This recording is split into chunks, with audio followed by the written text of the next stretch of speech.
얼마 전에 저희가 또 이 이야기를 했습니다만 최근에 코로나19로 입원한 환자가 약 한 300명, 7주 연속해서 증가하고 있다고 하죠. 물론 작년 재작년보다 좀 적을 수는 있겠습니다만 코로나19가 또 완전히 종식된 게 아니라고 하더라고요. 조선시대에는 어땠을까요?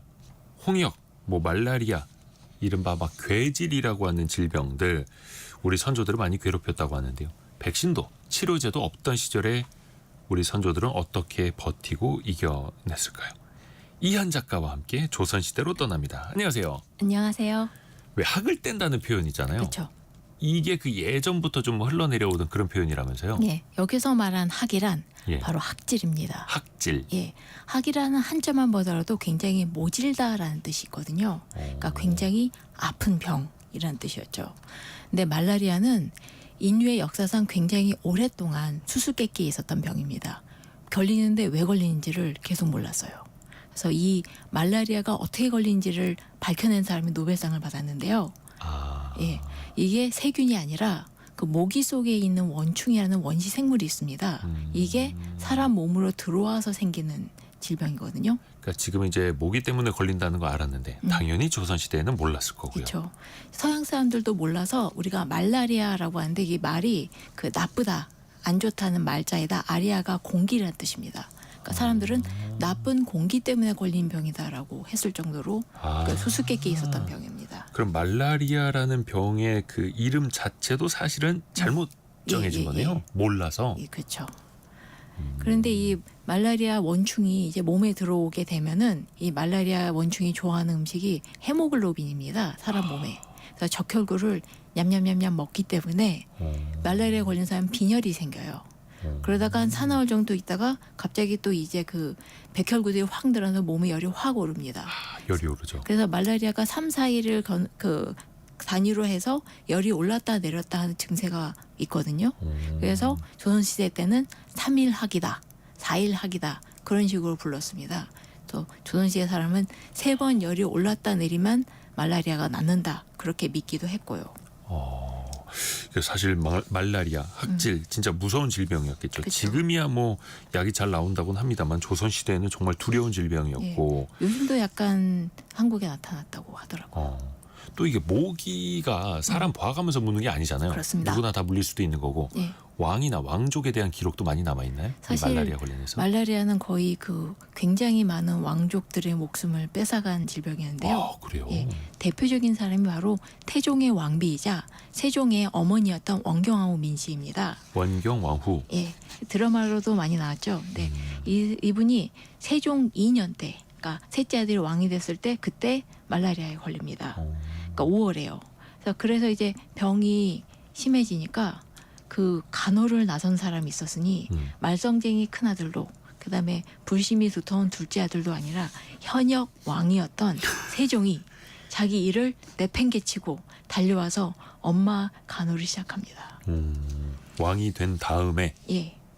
먼저 그 당시 원경왕후의 거처가 이제 낙천정이었거든요. 예. 가서 어머니를 간호하다가 갑자기 짐을 싸들고 어머니를 모시고 이제 말에 태우고 나귀에 태우고 신하 한 사람만 데리고 궁궐을 떠납니다. 현직 왕이. 예. 세종이, 임금님이. 아픈 어머니를 모시고 그 병간호를 위해서 행방불명이 됩니다.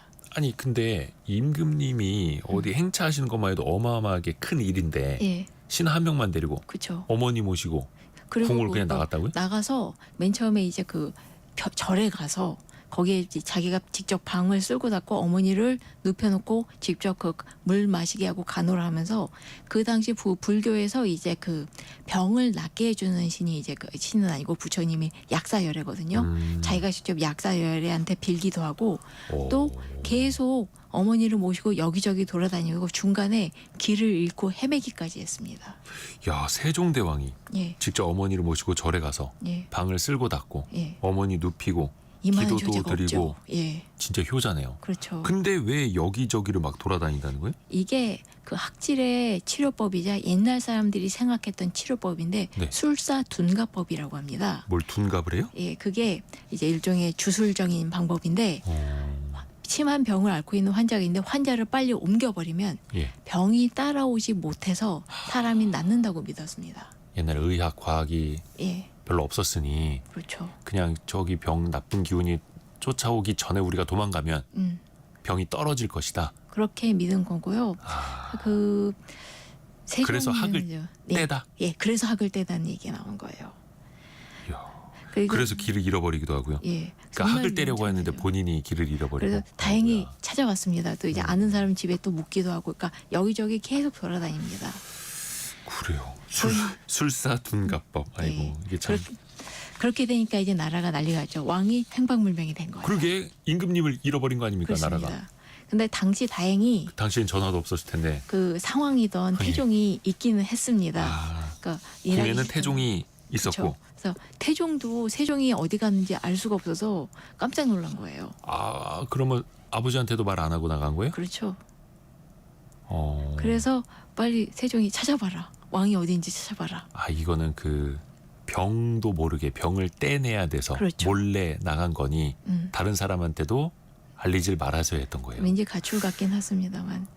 그만큼 이제 학을 떼기 위해서. 네. 그래서 결국 찾으니까 이제 태종이 이렇게 얘기해요. 아니 왕식이나 돼서 이제 자기 그 아니 그러니까 그 한 남자 그러니까 보통 사람이 하는 것 같은 행동을 해서 직접 그 대비의 병을 떼버리려 하다니 내가 정말 그 효도를 아름답게 여긴다라고 이야기는 했는데 예. 이게 칭찬인지 아니면 돌려가는 건지 좀 애매합니다만 일단 효심 자체는 인정. 세종은 정말로 자기 어머니의 간호에 열성이었어요. 그러니까 계속 한 방에서 아픈 어머니를 계속 간호하는데 형들도 못 들어오게 합니다. 왜요? 혼자서 계속 뭐 와봤자 사실 형들이 도움이 안 그렇게 돼서? 도움이 안 되는 사람들이기도 했고요. 특히 큰 아들은요. 그렇게 얘기하고 계속 이제 세종이 안 들어오니까 결국 아빠인 태종이 출동합니다. 찾아가요. 아 직접이요? 예, 직접 찾아가서 왜냐면 사실 이 그 원경왕후 민씨와 태종은 정말로 기가 막힌 커플이었거든요. 사이도 좋았지만 싸울 때는 진짜 원수같이 싸우고 정말 애증이 들끓는 사람이었는데 사랑하는 부부. 예. 그렇죠. 원수같이 사랑했습니다. 예. 그래서 직접 대비를 만나봐요. 그래서 오. 만나보고 와서 뭐 아직 괜찮은 것 같다 그렇게 얘기를 해요. 근데 그렇게 세종이 계속 간호를 합니다. 거의 한 달 가까이. 아, 그렇게 되니까 이제 태종이 그때 문제는 간호를 너무 열심히 하는데 밥을 안 먹어요. 세종이요. 예. 그러니까 태종이 직접 밥을 보냅니다. 밥 제발 밥 좀 먹으라고. 먹어라. 이 늙은이 말 좀 들어라. 아니 병 간호를 하려면 옆에서 간호하는 사람도 체력이 좀 좋아야 되는데 근데 왜 너무 식음을 좀 배우고 간절하니까 그래요? 너무 간절하다 보니까 아마 태종이 정말 세종이 진짜로 효자였던 거예요. 근데 그러니까 한 달이 지나고 이제 50일 정도 지나니까 태종이 이제 편지를 말을 보냅니다. 이제 그만 돌아와라.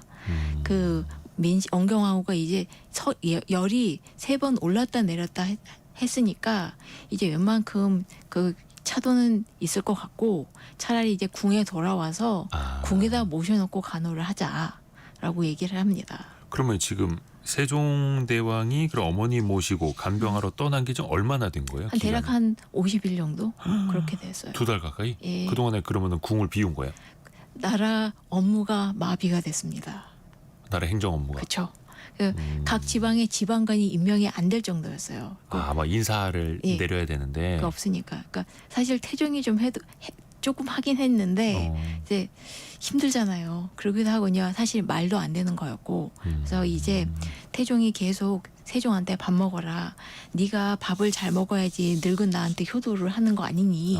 라고 해서 결국 세종이 돌아옵니다. 돌아오는데 돌아오고 나서 또 원경왕후가 열이 오릅니다. 다시. 이번엔 진짜 위중해서 태종이 한번 가보고 내린 명령이 관하고 장례 준비해라. 그 정도로 안 좋다. 그렇죠. 그래서 사흘 뒤에 결국 원경왕후 민씨는 승하하고요. 세상을 떠나고요. 그러니까 세종이 정말 너무나도 슬퍼합니다. 그러니까 그 막 머리를 다 풀고 맨발이 돼서 울고불고 통곡하면서 막 굴러다니니까 태종이 미음을 그릇에 담아서 직접 가지고 와서 세종한테 내밀면서 좀 먹어라. 그렇게 합니다.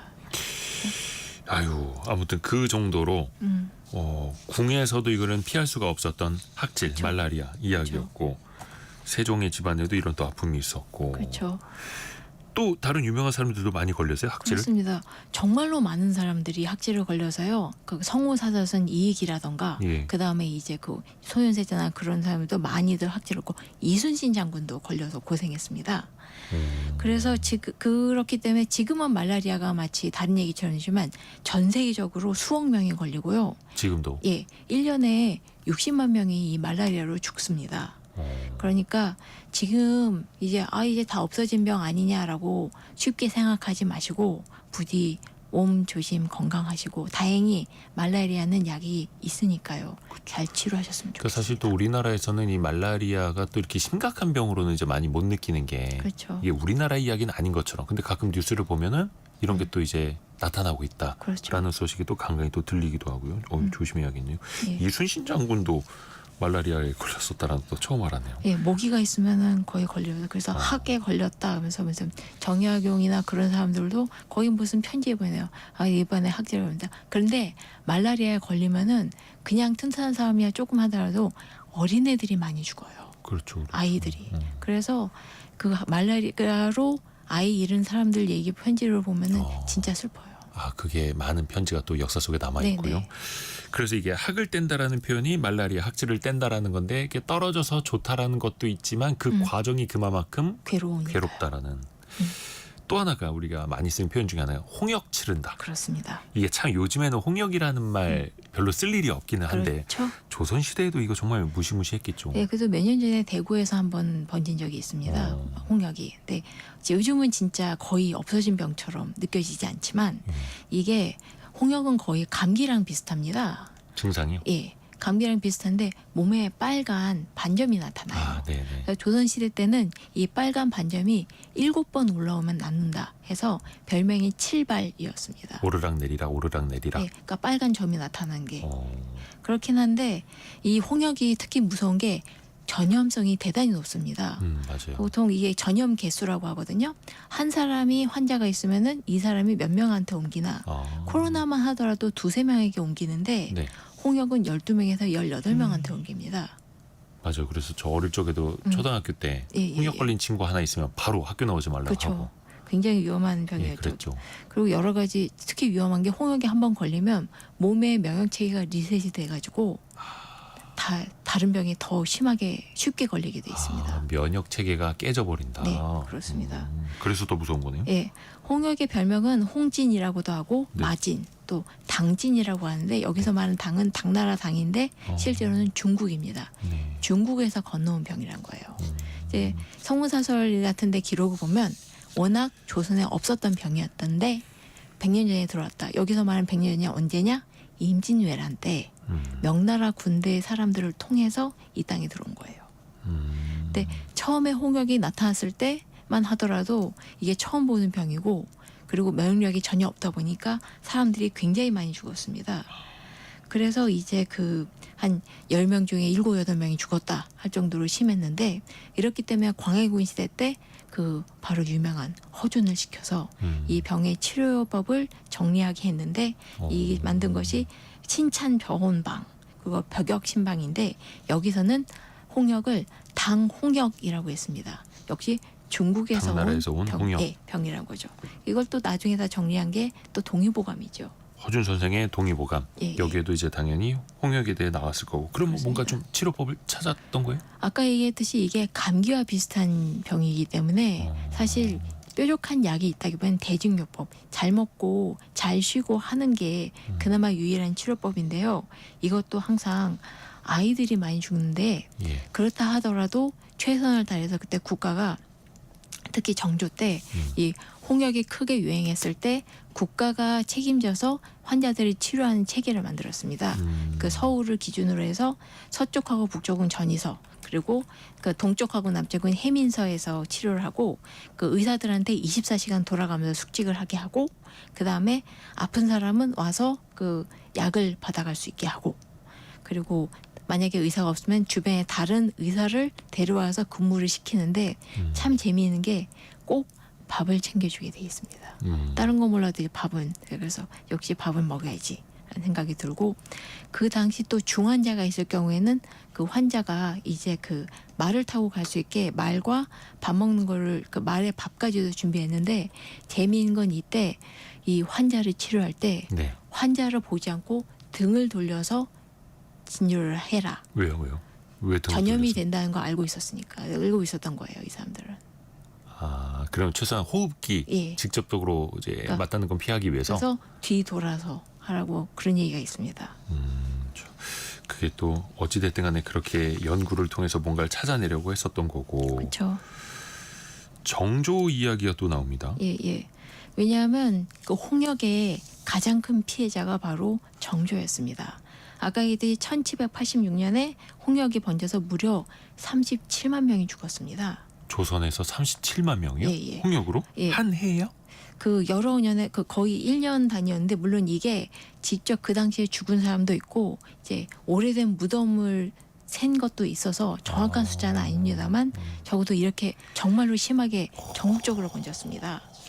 근데 이게 이 병이 예. 백성들도 죽였지만 왕가에 정말 큰 비극을 일으켰는데요. 오, 정조는 이제 몇 년 전에 사극으로 굉장히 유명해졌습니다만 사극에서. 예, 첫사랑이 있었습니다. 궁녀였어요. 네. 그게 그 의빈 성씨라고 해서 네.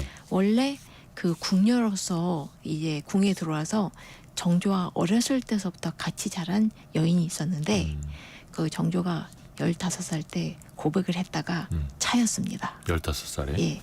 그러니까 그 성덕임 이름인 의빈이 왜 안 된다고 싫다고. 성덕임. 예, 이름이 덕임이었어요. 그래서 차였거든요. 네. 무려 왕손을 찼습니다. 그러니까 왕손이 궁녀에게 차인 거예요. 예. 그리고 한 10년쯤 있다가 또 고백을 했는데 그때도 또 차였어요. 오. 그렇게 되니까 이제 정조가 참 나쁜 사람이었던 게 네. 왕으로서 주변 사람들을 괴롭힙니다. 어. 나의 사랑을 받아주지 않으면 너희 주변 사람들을 괴롭히겠어. 오. 라고 해서 어쩔 수 없이 받아줍니다. 조금 삐뚤어지긴 했습니다만. 예. 예. 그래서 이 로맨스가 굉장히 유명했어요. 그리고 문제는 정조가 이 의빈 성씨를 너무나도 좋아했다는 거. 당시 소문이 짜하게 퍼졌어요. 정조가 그 나이 때 40세가 되더라고요. 자식이 없었거든요. 그러니까 이제 결혼하고 나서. 예, 수많은 비빈을 들었지만 자식이 없었는데 이 성덕임을 비빈으로 들이자마자 그 아이가 생기고 떡두꺼비 같은 아들을 탁 하고 낳아줍니다. 오. 그래서 정조가 너무너무 좋아해서 예. 내가 드디어 아빠가 됐다라고 하고 그 다음에 연년생으로 또 딸을 낳아요. 그러니까 이제 내가 아들이 있었는데 딸도 있네. 그래서 너무너무 좋아했어요. 네네네. 그랬는데 홍역이 번지게 되고 이 홍역이 궁궐 담까지 안까지 그 전염이 되게 돼서 당시 5살이던 무뇨 세자 정조의 큰아들이 홍역에 걸려 죽고 맙니다. 아, 정조의 세자가 5살에 예. 홍역에 걸려서. 딸도 1년 만에 죽어버렸어요. 그래서 아이고. 정말 정조로서는 정말 하늘이 무너지는 고통이었는데 그 아들이 죽고 나서 6개월 뒤에 그렇게 사랑하던 의빈 성씨마저 뱃속의 아이와 함께 역시 세상을 떠납니다. 그러면 정조 입장에서는 5살 세자도, 예, 그리고 1살짜리 딸도, 예, 그리고 의빈 성씨. 예, 사랑하는 여인과 뱃속의 아이까지 다 잃어버린 거예요. 그러면 의빈 성씨도 홍역이었던 거예요, 뭐예요? 그 임신 중독증이었다는 얘기도 있긴 한데 우선 아이가 죽었기 때문에 그게 굉장히 괴로웠을겠죠. 오, 이거는 굉장히 또 비극으로. 예, 엄청난 비극이었기 때문에 그 정조가 그 모든 사실을 고통스럽게 자기 스스로 그 글로 써서 남겼습니다. 아, 그래요. 그래서 이 일이 너무나도 충격적이었기 때문에 당시 조정에서 난리가 났어요. 왜 세자가 죽었냐? 왜 왕의 조치 때문에 정말 많은 사람들이 병에서 나왔는데 왜 세자만 못 구했냐? 사실은 암살당한 거 아니냐? 이상한 약을 쓴 거 아니냐? 이러쿵저러쿵 얘기가 나왔지만 정조가 그 모든 것을 말하지 않게 하고 그냥 슬퍼하면서 아들을 묻었습니다. 야, 그래요. 근데 그 정도로 홍역이 또 굉장히 무서운 질병이었다. 그렇죠. 그래서 지금 이런 기록을 볼 때마다 그 홍역은 사실 백신 하나만 맞으면 되거든요. 그렇죠, 지금은. 예, 그거 하나만 있었어도 아니면 항생제 한 통만 있었어도 아이고, 그 생각을 그러니까 참 이게 가지게 옛날 됩니다. 이야기이긴 합니다. 그쵸. 정수경님이 요즘은 아이들 태어나면 필수 접종이었어서 예. 홍역은 무서운 병은 아닌 것 같더라고요. 이렇게 보내주셨는데 그렇죠. 이제 조선시대 이야기니까요. 그렇죠. 조선시대 이야기. 9149님이 어릴 적에 동생이 홍역에 걸렸는데 여름에 바람 들어오면 안 된다면서 아, 벌어진 창호지 문틈을 모두 바르는 걸 봤었다고요. 그렇죠. 미신도 많았습니다. 그래. 예. 조선시대 또 하나 이질이라는 질병이 있었잖아요. 그렇습니다. 이거는 어떤 겁니까? 조선시대에 많이 흔했다던데. 이제 힘들면 이제 힘들 때 이제 피똥을 싼다라는 이야기가 있죠. 표현이 있죠. 예, 이게 바로 이질입니다. 음, 그러니까 한자로는 리라고 쓰거든요. 네. 근데 이게 나오는 게 하얀색이면 백리, 빨간색이면 정리라고 했습니다. 적리. 예. 아, 붉은색. 근데 다 이질이에요. 근데 이 이질이라는 건 시겔라라는 세균으로 생기는 병이거든요. 이게 대장으로 가서 거기 이제 장내에 붙어가지고 여러 가지 질병을 만드는 그 건데요. 예. 이 이질이 위험한 게 웬만한 세균들은 이 먹으면 이게 수인성 제와 먹으면 위에서 상당 부분이 살균이 됩니다. 네. 위산이 그래서 있는 거잖아요. 예, 위산. 근데 이질균은 굉장히 튼튼합니다. 위산이 잘 안 죽어요. 그 장까지 가는 거예요. 예. 게다가 이 웬만한 세균들은 수백 개가 있어야지 병에 걸리락 말락 하는데 이 세균이 이질 세균이 딱 10개만 있어도 이질에 걸릴 수 있습니다. 와. 그래서 많은 사람들이 또 이거는 걸렸을 테고 예. 이질이라는 질병. 그렇죠. 임금들도 마찬가지였습니까? 예, 이거는 정말 그 괴로움인데 그 가장 최초로 이질에 걸린 왕은 정종이었고요. 정종. 예, 그 다음에 이걸 태종도 동생인 태종도 걸려가지고 한동안 고생했습니다. 근데 태종 한 3년, 그 세종 3년 때쯤에 그 당시 동네에서 석전이 벌어져요. 이게 돌싸움이거든요. 네. 패를 갈라서 양편에 서로 돌을 던져가면서 겨루는 민속놀이지만 자칫하면 머리 터지는 정말 위험한 놀이였습니다. 이게 석전이라는 게 지금 우리가 피구 하듯이 피구 예. 공 대신에 돌을 던지는 거잖아요. 그렇죠. 지금 생각하면 제가 생각하면 너무 조마조마요. 맞으면 아프잖아요. 뭐 실제로. 헬멧이라도 썼을까요? 안 쓰죠. 실제로 맞아 죽은 사람도 나왔는데요. 와, 이 당시 사람들이 너무나도 좋아했던 스포츠였습니다. 스포츠 예. 서로 돌 던지기. 예. 석전이 생기면 그냥 그 길을 쓰고 구경 갈 정도로. 그러니까 지금 뭔가 막 격투기 보듯이 그랬을 그렇죠. 수도 있겠네요. 그렇죠. 약간 경인데 왜 꼭 돌을 던져야 되나? 하다못해 이야. 흙을 던져도 되지 않을까? 근데 어쨌거나 석전이 벌어진다 그러니까 한참 이지를 앓고 있던 태종이 나 그거 구경 갈래라고 한 겁니다. 왜요? 거기에서 뭔가 그 병을 뗄 수 있다고 믿었을까요? 아니요, 그냥 보고 싶어서. 아, 그냥 순수하게 보고 재밌으니까. 싶어서. 예. 네. 스포츠 왜냐면- 보고 싶어서. 그렇죠. 그렇게 하니까 당연히 신하들이 말립니다. 그러다가 병 도져요.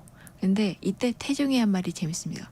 가서 병이 나을 수도 있잖아. 보고 와서 나을 수도 있잖아. 그래서 뻑뻑 우겨가지고 네. 가서 신나게 석전을 보고 네. 돌아왔는데요. 그 다음에 낫긴 했지만 정말 이 사람 고집은 대단하다고 생각합니다. 아, 그렇게 병에 걸린 와중에도 예, 석전은 보러 갔다. 예, 오. 그렇죠. 근데 다른 임금들은요? 그 제일 불쌍한 게 성종인데요. 예. 이 사람인 조금 이제 안 좋은 이야기긴 하지만 이질과 치질을 동시에 앓으셨다는 것을 본인이 말씀하셨습니다. 아, 임금이 치질에 걸린 것도 조선왕조실록에 다 있어요. 예. 그런데 이질이 같이 오니까 얼마나 괴로웠겠어요. 근데 이 얘기를 신하들한테 한 이유가 그겁니다. 그러니까 이제 그 석강을 강연을 해야 되는데 내가 지금 이 두 가지 질병을 한꺼번에 알고 있어서 너무 괴롭다. 그러므로 넘어가자. 그렇게 해서 몸이 힘드니까. 그렇죠. 근데 정말 힘들었겠다 싶어요. 그 두 병이라니. 야, 그러게요. 근데 임금들도 어쩔 수 없이 그런 병에 걸리면 힘들 수밖에 없었던 거고. 예. 당시 그 콜레라도 돌았을 거 아니에요. 그렇습니다. 그 괴질? 예. 그러니까 이질이 아니라 괴질이 콜레라예요? 왜냐하면 처음에 이 병이 온 게 1821년 순조 때였습니다. 그때 갑자기 이 병이 나타났는데 사람들은 처음 본 병인 거예요. 그래서 알 수 없는 병이다. 괴상한 병이다. 그래서 처음에는 괴질이라고 불렀습니다. 네. 그런데 이거는 앓은 사람들 증상 보면 100% 콜레라예요. 그래서 나중에 이 콜레라라는 이름을 새로 붙인 게 호열자입니다. 호열자? 예, 이거는 그 요즘 어르신 나이 드신 어르신 분들도 아직도 기억하는 병일 거예요. 이 호랑이 호자에다가 열자가 찢을 열자거든요. 예. 호랑이가 찢는 것처럼 아픈 병이다. 다른 병으로는 다른 이름으로는 쥐통이라고 하는데요. 이것도 쥐가 그 뜯어먹는 것처럼 아픈 병이다라고 되어 있습니다. 이 콜레라는 워낙 이것도 우리나라 원래 병이 아니에요. 인도에서 왔거든요. 그 당시 1821년 인도에서 시작해가지고 온 유럽과 아시아를 쫙 하고 번져서 이게 한 5번 정도 대유행을 했는데 예. 그 중에 하나가 이 조선에 도착한 거였습니다. 그래서 이제 당시 평양 감사가 이제 김희교라는 사람이 보고를 했는데요. 네. 갑자기 이상한 병이 나타나는데 10명이 걸리면 8명에서 9명이 죽는다라고 우와. 얘기했습니다. 그런데 이 병이 또 그 당연히 평안도를 거쳐서 한양까지 온 거예요. 그래서 얼마나 심하게 병이 번졌냐면 당시 왕이 순조였잖아요. 자기 아버지 이장을 해야 되는데 사람들이 걸린 족족 다 쓰러져 죽으니까 인부가 안 모이는 거예요. 모이면 안 됐죠 더. 그러니까 모이면 안 되거니와 그 일을 할 수 있는 사람이 없을 정도로 수많은 사람들이 걸려서 죽어갔습니다. 콜레라에 걸려서. 예. 대략 이때 2만 2천 명이 죽었다고 추정이 되는데요. 이 콜레라가 또 그 추위에 약합니다. 그래서 겨울에 조금 잠잠해졌다가 봄이 되니까 다시 기승을 부려서 이번에는 무려 제주도까지 옮겨가서 제주도에도 2천 명이나 걸려서 죽었고요. 한경들, 예, 온 나라 안이 이제 그 호열자의 고통에 시달렸던 무서운 질병이었습니다. 이거는 1800년대 초반? 예, 1821년이었습니다. 오래되진 않았네요. 이 그나마, 괴질 예. 콜레라. 그나마 들어온 게. 그 조선은 한 번이었고 저쪽 유럽에는 5번이나 대유행을 했습니다. 와. 정말 유행했어요. 그럼 당연히 치료법은 없었을 거 아니에요. 그 당시 근데 사람들이 치료법을 찾으려고 무진장 애를 썼겠죠. 노력했습니다. 네. 그래서 당시 그 정혜경이 이 호열자 콜레라를 대비하기 위해서 만들어낸 책이 있어요. 마가회통이라고. 이 그 정도로 위험했던 병인데, 네. 근데 물론 이때 치료법이라는 게 이제 뭐 방풍나무하고 박하를 태워서 가루로 만든다, 뭐 그런 정도였습니다. 그 통했을까요? 그 사실 이 그 콜레라는 우선 통해다기보다는 예방이 굉장히 중요한 병이었기 때문에 나중에 자세히 알지만 이 콜레라가 지금 우리가 코로나 때도 역학이라고 해서 이게 어떻게 번지인가를 연구하지 않습니까? 역학조사. 예. 예, 거꾸로 거슬러 이게 올라가는 거. 콜레라를 통해서 처음으로 만들어진 학문이었습니다. 그래서 치료법도 치료법이지만 콜레라가 바로 이 인간의 의학사에 정말 중요한 역할을 한 병이었던 건 맞습니다. 뭔가 거꾸로 거슬러 올라가서 예, 원인을 찾아내고. 그렇죠. 그리고 예방하는 거죠. 야, 그래요. 이 콜레라 이 조선 시대에도 뭔가 치료제를 찾으려고 했었고 이게 나중에 서양에서는 뭐 약이 들어왔다면서요. 그 서양에서도 하게 있지만 예. 정확히 하면 아까 얘기했던 그 역학을 발명해낸 것이 영국에 있는 존 스노라는 사람이거든요. 네. 이 사람이 정말 그 콜레라 발견한 사람들을 지도에다 하나하나 점을 찍어가지고 이 사람들이 어디서 번졌냐 그래서 알아낸 것이 그 영국의 한 수도꼭지에서 예. 여기 손잡이를 통해서 번졌다는 걸 밝혀냈거든요. 그래서 지금도 영국의 런던에 가시면 그 네. 브로드 스트리트에 그 수도꼭지가 남아 있습니다. 콜레라가 유발됐던 최초의 수도꼭지. 정확히 말하면 여기를 잡음으로써 사람들 손에서 손으로 물로 번져냈다는 것을 밝혀낸 거죠. 이요. 근데 이게 그럼 우리나라는 겨우 이제 그 뭐 제사나 이제 그 이상한 약이나 먹고 있었는데 영국은 이렇게 발전했냐라고 얘기하실 수도 있겠지만 네. 이 사람이 살아 있었을 때는 인정이 안 되고 죽은 다음에야 그 드디어 역학이 인정받았어요. 그래서 그 당시에는 다 아직 의학이 다 발전하지 않았던 시기였습니다. 그게 뭐 조선만 그랬던 것도 아니고 예. 영국도 그렇고 아까 그 인도에서 들어왔다고 예. 하셨었고 인도에서도 또 큰 피해가 있었다고 그 기록에 남아 있는 게 예. 콜레라, 괴질. 인도에서는 2,500만 명이 죽었습니다. 콜레라로. 한 100년? 예, 처음 100년, 200년 전 그때쯤이죠. 이게 그러면 의술은 그때 뭐 빠르게 진화되진 않았을 거고 왜 난세의 영웅이 나온다는 말 있지 않습니까? 그쵸. 그 시절에 그러면 한 명이라도 더 살리기 위해서 애썼던 사람 어떤 사람이 좀 기록에 남을까요? 사실 이 이야기를 하기 위해서 이번 이야기를 한 거나 마찬가지인데요. 보통 이렇게 전염병이 들면 이제 하늘의 탓이다. 정치를 잘못해서다. 그런 식으로 사람들이 생각을 하기도 하고 실제로 사회가 굉장히 어수선해집니다. 네. 근데 이때 꼭 영웅이 있죠. 음. 나서서 이 위험한 질병인데도 아랑곳하지 않고 사람들을 구하고 병을 구하나려고 했던 사람. 바로 이 사람이 세종 때 있었던 기건이라는 사람입니다. 기건? 예, 이름이 외자예요. 이름이 특이하네요. 네네네. 기건. 성이 기씨예요. 네, 이 사람이 그래서 보통 세종 때 하면은 왠지 우리가 생각에 태평성대일 것 같죠. 왠지 다들 왕부터 신하들까지 일 열심히 하고 백성들도 잘 살고 그랬을 것 같은데 네. 실제 기록을 보면은 매년 홍수와 가뭄이 생기고 전염병도 생기고 그래서 굉장히 많이 고통스러웠습니다. 실제로 세종 때 황해도 쪽에는 아마 뇌수막염으로 추정되는 병이 유행해서 큰일이 난 적도 있고요. 사실 그 역사 속에 있었던 여러 질병들은 네. 기록이 다양하게 있긴 한데 이게 정확하게 어떤 병인지 잘 알 수 없을 때가 많습니다. 왜냐하면 기록이 제각각이고 예. 의료 차트가 없고 또 세균 그런 거를 검사할 수가 없으니까요. 아, 그렇죠. 근데 어떤 과학자들 같은 경우에는 그때 전염병이 크게 발달했을 때 있던 그 집단 매장지를 뒤져서 거기서 세균을 검출하기도 하더라고요. 와, 거의 목숨 걸고 한 거잖아요, 그때는. 그러면. 아니요. 저는 정말 대단하다고 생각해요. 근데 물론 이제 갈 때는 이제 안전한 걸 하고 가겠죠. 근데 저는 뭐 지금처럼 그런 대단한 방역복이 있지도 않았을 테고요.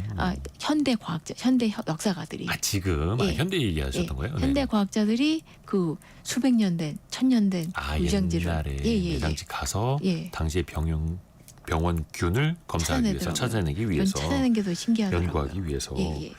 기건이라는 사람은 그럼 어떻게 했던 거예요? 이 사람은 정말 뭐라고 해야 되나 하늘이 예. 지방관이면 이런 사람이 좀 있어야 되지 않나 싶을 정도로 만든 그런 사람인 것 같습니다.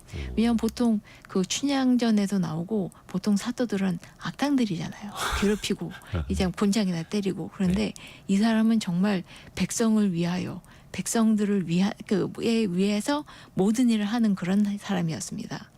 이 사람이 워낙 그 책상 물림이었거든요. 근데 황해도 연안에 잠깐 그 지방관으로 간 적이 있었습니다. 네. 근데 거기서 한 3년 정도 일을 했는데 일하는 내내 술을 한 방울도 안 마시고 그 황해도 연안의 특산물이 붕어였다고 해요. 네. 근데 붕어도 안 먹었다고 합니다. 지역 특산물을요? 예. 그래서 백성들이 생각했대요. 술 못 마시는구나. 비린 거 싫어하는구나. 네, 그렇게 있다가 3년이 지나고 이제 끝나니까 성별회를 하잖아요. 성별회를 벌이고 그러니까 그제서 갑자기 술을 마시기 시작하는데 끝도 없이 들어가렵니다. 끝도 없이 마시는 거예요. 워낙 밑빠진 독처럼 마시는데 술을 굉장히 잘 마시는데 3년 동안 안 마시고 참았던 거죠. 일부러 예. 그 지방관으로서 예. 일을 제대로 하기 위해서 좋아하는 술도 안 마시고. 그럼 그렇죠. 이 사람은 뭘 남겼던 거예요? 어떤 일을 했던 거예요? 이 사람이 전설로 남긴 게 바로 제주도에 가면서입니다. 이 1443년, 그러니까 세종 25년 때 이 네. 사람을 제주 목사로 보냅니다. 근데 신하들이 반대해요. 지금은 제주도 하면은 목사라고 하면은 그 지방관이죠. 그 도지사 같은 거예요? 지금으로 제주도에서 따지면? 제일 높은 관리. 예. 근데 지금은 제주도가 살기 좋은 동네지만 그 당시만 하더라도 뭔가 거기에 가면 병에 걸린다. 그런 것도 있고 옛날에는? 역적들을 보내기도 하고 뭔가 그래서 사람들이 되게 꺼리는 지역이었고 굉장히 칼도 잘 쓰는 사람을 보내야 된다는 편견이 있었는데 기건은 책상 물림이었던 거예요. 그랬는데 신하들이 반대하지만 세종이 아니 일만 잘하면 되지 무슨 상관이냐 하면서 보냈는데 네. 아마 세종도 몰랐을 겁니다. 얘가 이 사람이 이렇게 잘한지를. 근데 그 당시 제주도에 나병이 유행하고 있었습니다. 근데 나병이라는 게 지금은 우리가 근데 정확하게 나병인지는 몰라요. 피부병입니다. 근데 당시 제주도 풍습이 이런 피부병에 걸리면 가족들을 치료한 게 아니고 그냥 바닷가에 내버려 두고 돌아가서 네. 그냥 죽게 내버려 두었던 겁니다. 근데 기건이 제주도에 가서 길 가다 보니까 바닷가에 사람들이 아파서 신음하고 있어 보니까 버려진 사람인 거예요. 그거 보니까 이대로는 안 된다. 그래서 그 바다를 다 돌아다니면서 버려진 사람들 다 데려와서 지금의 제주도 근처에 구질막이라고 해서 그 임시 병원을 차리고 예. 거기서 사람들을 치료했어요. 약도 주고 밥도 주고 이 사람들을 동원해서 승려나 의생들을 동원해서 치료하게 했어요. 그렇게 하니까 한 67명인가 데려와서 치료했는데 40명이 살아나고 16명인가는 세상을 떠났고. 그러니까 가족들도 버렸던 네. 사람들인데 예, 다 주워서 다 치료한 거죠. 요 대단하네요. 그렇죠. 그렇게 한 다음에 나중에 세종한테 보고를 올려요. 이렇게 해서 사람들이 치료했는데, 근데 문제는 자기 자랑을 하지 않고 여기에 참여했던 승려들하고 의생들에게 상을 주세요라고 신청을 합니다. 아, 자기의 공은 예. 올리지 않고 예. 원래 그렇게 뭐 겸손했던 분이었을까요? 그러면? 그러니까 정말 좋은 사람이었다는 거예요. 그래서 이 사람이 제주도에서 전설로 납니다. 이 전설이 그냥이냐 민담의 주인공이 돼요. 그래서 나중에 이 사람이 개성부 유수가 돼서 이제 임기가 끝나서 떠나갈 때 그때 치료받은 사람들이 몰려와가지고 눈물을 흘리면서 너무나도 슬퍼하면서 떠나보냈다고 하고 전설로도 있어요. 이 기건이 이제 그 제주도에서 괴롭히는 요괴를 잡았다. 예. 뱀을 잡았다. 그런 것도 있고 막 풍랑이 와서 배가 못 떠나고 있는데 기건이 자고 있는데 갑자기 무수한 유령들이 찾아와서 당신이 구해줬던 사람들의 그러니까 묻어졌던 사람들의 영혼인데 우리가 나쁜 귀신을 쫓아낼 테니까 맨날 며칠 가시면 안전하십니다. 라고 해서 그렇게 갔다는 전설과 민담이 제주도 곳곳에 남아 대단하신 있습니다. 분이네요. 그렇죠. 그러니까 제주도 사시는 분들은 이제 이야기를 좀 들어보셨을 것 같은데 기건이라는 사람이 어떻게 보면 하늘이 내려준 지방관 예. 그리고 또 하늘도 이 사람을 도와줄 수밖에 없었다. 그 정도로 그렇죠. 일을 잘했다. 그렇죠. 우리가 그 뭐 괴질, 이질 여러 가지를 들어봤습니다만 이제 학질도 들어봤고 예. 평생 참 인류가 뭔가를 극복해 나가면서 또 발전하는 것 같아요. 예. 예. 확실한 또 메시지가 있죠. 그러면 또 사람들이 서로 도와야 된다는 것도 있습니다. 서로 도와야 된다. 예. 이게 사실 그 드라마 같은 데 보면 역병이 돕니다. 막 그쵸. 이렇게 하면서 서로 격리를 해야 될 것 같고 떨어져야 할 것 같고 막 그런데 사실은 또 서로 도와야 이겨낼 수 있는 질병이다라는 거. 예. 우리는 최근에 또 코로나19 때 한번 또 느끼기도 했었고요.